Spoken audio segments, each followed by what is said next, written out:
everyone, I'm Cheyenne Malone. By now, most of you are probably familiar with the TV series called Ted Lasso. It's a coach who knows nothing about the sport, but indeed, he does lead his team to success. For the most part. Now, the series has inspired authors Marnie Stockman and Nick Coniglio to write a book called Lead It Like Lasso. I get it. Well, in your book, your goal, guys, is to explore and redefine what it truly means to lead. First of all, welcome to the show. I'm glad to have you. And I just want your insight on why you wrote the book and what you hope to achieve, what you want viewers and readers to learn. We'll start with you, Marnie. Well, yeah, thanks for having us. So good question of what we hope viewers. First, we believe there are two types of folks in the world: people who love Ted Lasso and people who haven't seen it. So we find it really inspirational, obviously, that we wrote a book on it. One of the characters in the show, Danny Rojas, said football is life. And so we adopted it to our own rule that leadership is life and that everyone is a leader. And that's not just in a locker room or a boardroom or a classroom or a sales room, right? It's in your living room as well.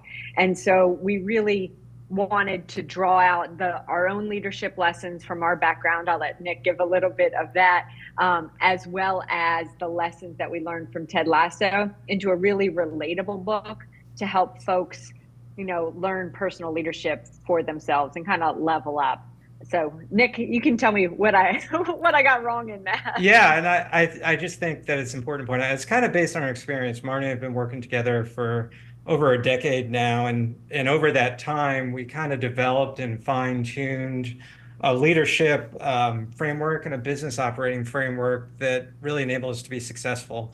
And really, the story begins back in 2019. We were co-founders as a software company in a space that we had no idea even existed. It was IT managed service providers who catered to small businesses. And that's where it's kind of the similarities with Ted begins. We were true fish out of water, but we had an opportunity. We co-founded the business, and we started, scaled, and sold it within 3 years after kind of promoting it and getting it up to a multi-million-dollar company. And we had everybody ask, how exactly did you do it? And to us, the answer, to us at least, was obvious. It was kind of this business framework and this operating system framework that we talk about in the book. And we did have a side goal, which was we traveled a lot in business, and we always saw those airport bookstores, and we said, wouldn't it be cool someday if we were in one of those stores? So anyway, we took those principles, and again, like Marnie said, that fundamental belief that carried us, not only us, but all of our employees that were part of the business, that everybody is a leader, and we kind of packaged it into the framework that we implemented, and the end result was we'll Lead It Like Lasso. Yeah. So that's I where love we're that.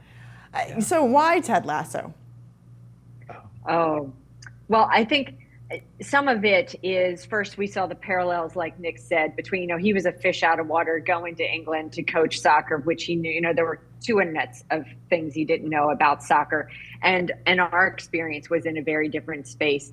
But the other piece was, he tells Trent Krim that twice even, it's not about the wins and losses. It's about helping everybody become the best version of themselves. And that was really our goal in business, was customer success. Like, we're going to focus on creating raving fans and helping our partners be successful. And in doing that, we found success. I started out as a high school teacher, and that was my philosophy of teaching, this notion of like helping others become the best version of themselves. And I think that's a theme of Ted Lasso, along with, while he acted like he didn't know much was going on, his coaching definitely showed that he knew what it took to build relationships, to create a culture of positivity and optimism. And that really, if you focus on core values and helping others find theirs and become the best version of themselves, it's success for everyone. And I think the other part of that, just tagged on to what Marnie said, is, first of all, we're avid readers, and we've read all sorts of leadership books, and we've been influenced by those books for sure. But one of the things that when we read books, right, there's a lot of the leadership books or the personal development books, they're based either on research and controlled case studies, right, that don't always seem applicable to you and I, or maybe they model a Fortune 500 company and, how did Starbucks do X, Y, or Z? And it's really hard for kind of the layperson to relate to those books sometimes. And we thought with Ted Lasso that relatability, because there are millions of people who just love the show. If you search the internet, all social media, there's this notion of a lasso verse where these people have realized that, Ted Lasso, it wasn't just a comedy about a soccer club. It was about relationships, about personal growth, about the power of positivity. And we felt like that was a really great way and message to relate the whole notion of leadership, again, to anybody, whether you're a CEO or my son's a college student who's trying to get his first job, right? And we really believe that it's not just about those hard technical skills that he's learning in college. It's about those soft skills and learning how to lead yourself to really go after the things that you want. Makes sense to me. So, you do talk about some strategies and a certain list of philosophies in your book. What do you think are some of the more important ones that we can talk about? I know we've got a condensed space to do it, but what stands out? One of the things I think is you really need to get to know yourself well. And it's interesting. We get a lot of feedback from folks who will say, well, I read the book and I understand what character I am now. So taking the assessment and finding out who you align to, but then really filling out your personal operating system to define who you are. So many times, Nick mentioned the soft skills. We find folks get stuck when they're at work, and like in the world of soft skills, it seems overwhelming of what do I do next? Or their own core values are kind of clashing with how they feel at work.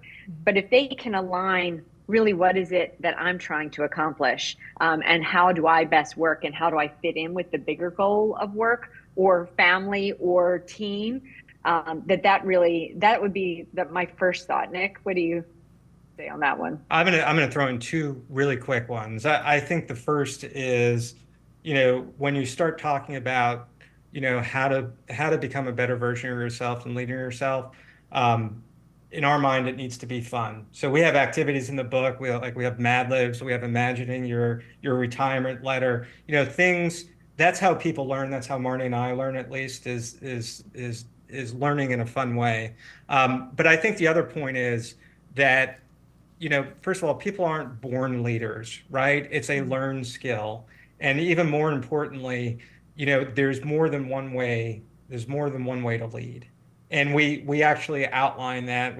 Like Marnie mentioned, we have this assessment where you take this, you go through these list of questions, and we say, oh, you're like Ted Lasso, or you're like Roy Kent, or you're like Rebecca Welton.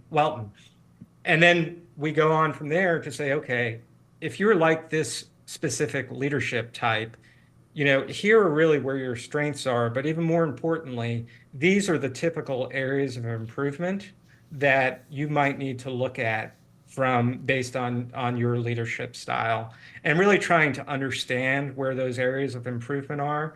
At least for ourselves, that is how we grew to be where we're at in both our professional and our personal lives. So with this character assessment in this book, are you then kind of putting people in different buckets and, giving them a roadmap to where their leadership style may be? So it's interesting. Folks often tell us they may be a combo platter, like I'm a Ted Rebecca combination. So we've given them both, like these might be your strengths, but also, and we suggest books that they might love because of that. But we also say, well, these are some areas you might work on. If you're a Keeley, you might want to work on strategic planning. And here are some suggestions of books of what you might want to do. So we try to let them see how that might play out in their own life. And we parallel that with real world leaders so they can see what that looks like, not on a television show that is scripted, for sure. Sure. Makes sense. Nick, what are the key takeaways you want readers to walk away with when they've read your book?